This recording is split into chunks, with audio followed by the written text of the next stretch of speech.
তো নমস্কার বন্ধুরা, আজকের এই ভিডিওতে আপনাদের জানাবো যে আপনারা মোবাইল ফোনের দ্বারা কিভাবে কভার সং মিউজিক ভিডিও আপনারা কিভাবে রেকর্ড করবেন অ্যান্ড সেটাকে কিভাবে এডিট করতে হয় পিসিতে, সেটা আজকের এই ভিডিওতে জানাবো। বাট আজকে আপনাদের জাস্ট জানাবো যে কিভাবে রেকর্ড করতে হয় সেটা আপনাদের প্র্যাকটিক্যালি দেখাবো, অ্যান্ড যেটা এডিট করতে হয় সেটা আপনারা যদি কমেন্ট করেন তাহলে আপনাদের আমি প্র্যাকটিক্যালি কিন্তু এডিটটাও দেখিয়ে দিব। জাস্ট আজকে আপনাদের বলবো যে কিভাবে এডিট করতে হবে এবং কিভাবে স্টেপ বাই স্টেপ ফলো করতে হবে এডিটের জন্য, সেটাই আপনাদের সব কিছুই বিষয় জানাবো। বাট প্র্যাকটিক্যালি যেটা দেখাবো সেটা হচ্ছে আপনারা কীভাবে শ্যুট করবেন, সেটা অবশ্যই আপনারা মনোযোগ সহকারে দেখলে বুঝতে পারবেন কীভাবে করতে হবে অ্যান্ড কোথায় কোথায় কোন টিপসগুলো আপনাদের মাথায় রাখতে হবে, সেটাই আজকের এই ভিডিওতে ফুল ভিডিওতে আপনাদের জানাবো।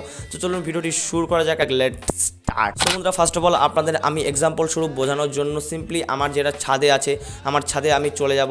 এখানে ছাদে চলে যাওয়ার পর সিম্পলি দেখতে পাচ্ছেন ক্যামেরা আমি ওপেন করে নিয়েছি অলরেডি, অ্যান্ড ক্যামেরা ওপেন করে নেওয়ার পর সিম্পলি এর হাতে যেরকম মোবাইলটা দেখতে পাচ্ছেন, এখানে আমি একটা সং প্লে করব। যে সঙ্গে আপনারা শ্যুট করতে চান, মানে যে সঙ্গের উপর আপনারা ভিডিওটা শ্যুট করতে চান সেই সংটা এখানে প্লে করে দিতে হবে, অ্যান্ড সেখান থেকে আপনাদের অ্যাক্টিংটা করতে হবে। অ্যান্ড এখান থেকে অ্যাক্টিং করার পর সিম্পলি আপনাদের প্রথমে মাথায় রাখতে হবে যে এক্সপোজার যাতে লক থাকে। আপনারা যখন যে কোনো ভিডিও শ্যুট করবেন তখন এক্সপোজার যেটা আছে, মানে এক কথায় বলতে গেলে যে ব্রাইটনেসটা কম বেশি যেটা করে সেটা আপনাদের যেন না করে, সেই জন্য আপনাদের এক্সপোজার লক করে দিতে হবে। এক্সপোজার আপনাদের লক করে দিতে হবে, অ্যান্ড লক করে দিলে সেখান থেকে কোনো ধরনের এক্সপোজার অ্যান্ড ব্রাইটনেস কম বেশি করার কিন্তু কোনো সম্ভাবনা থাকে না।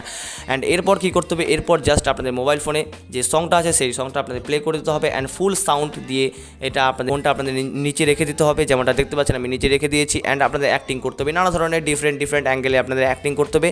যে অ্যাঙ্গেলগুলো আপনাদের স্ক্রিপ্টে থাকবে সেগুলো আপনারা শ্যুট করে নেবেন, অ্যান্ড ডিফারেন্ট অ্যাঙ্গেলগুলো সেগুলো প্রত্যেকটা ভিডিও আপনাদের পিসিতে শিফট করতে হবে। অ্যান্ড পিসিতে শিফট করার পর সিম্পলি সেই সংটা আছে সংটা আপনাদের ডাউনলোড করে নিতে হবে, যেখান থেকে আপনাদের যে সংটা অথবা সফটওয়্যারের যে পিসি যেটা সফটওয়্যারে সেটাও ইনস্টল করে নিতে হবে, অ্যান্ড যেগুলো অ্যাঙ্গেলগুলো আপনারা নিয়েছেন সেই অ্যাঙ্গেলগুলো আপনাদের সেই পিসিতে ইম্পোর্ট করে নিতে হবে, মানে সফটওয়্যারে ইম্পোর্ট করে নিতে হবে। অ্যান্ড সিম্পলি আপনাদের সেখানে আপনাদের ভিডিও অ্যান্ড অডিও সহ ম্যাচ করার জন্য আপনাদের সিলেক্ট করতে হবে, অ্যান্ড সিলেক্ট করার পর সেটাকে সিঙ্ক্রোনাইজ করতে হবে। অ্যান্ড সিঙ্ক্রোনাইজ করার পর আপনারা যে দেখতে পারবেন সেখান থেকে সফটওয়্যার মানে অ্যাডোবি প্রিমিয়ার প্রো কথা বলছি আমি, মানে আপনারা সেখানে দেখতে পারবেন যে সিঙ্ক্রোনাইজ করার পর সিম্পলি আপনাদের অডিও মানে আপনারা রেকর্ড করেছেন অ্যান্ড যেটা অডিও আছে পুরো কিন্তু একবারে ম্যাচিং হয়ে যাবে, অ্যান্ড সেটা কিন্তু এক ক্লিকের মাধ্যমে। অ্যান্ড এটা আপনারা করতে পারবেন, অ্যান্ড এই জিনিসটাই আপনাদের আমি প্র্যাকটিক্যালি করে দেখাবো, অ্যান্ড কীভাবে ডিফারেন্ট অ্যাঙ্গেলগুলো ইউজ করবেন সেগুলো মানে আপনাদের প্র্যাকটিক্যালি দেখাবো। যদি আপনারা এই ভিডিও নিচে কমেন্ট করেন যে এর এডিটিং পার্ট চাই, তাহলে অবশ্যই আমি কিন্তু নিয়ে আসবো। অ্যান্ড আজকে আপনাদের জাস্ট বললাম যে আপনারা কীভাবে শ্যুট করবেন,